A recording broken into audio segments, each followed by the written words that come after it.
Saya ingin mengucapkan selamat hari raya, maaf zahir dan batin.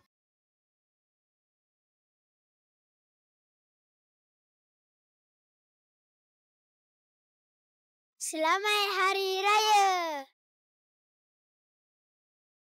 Selamat hari raya Aidilfitri. Selamat hari raya Aidilfitri, maaf zahir dan batin. Jomlah datang Masjid Kota Damansara.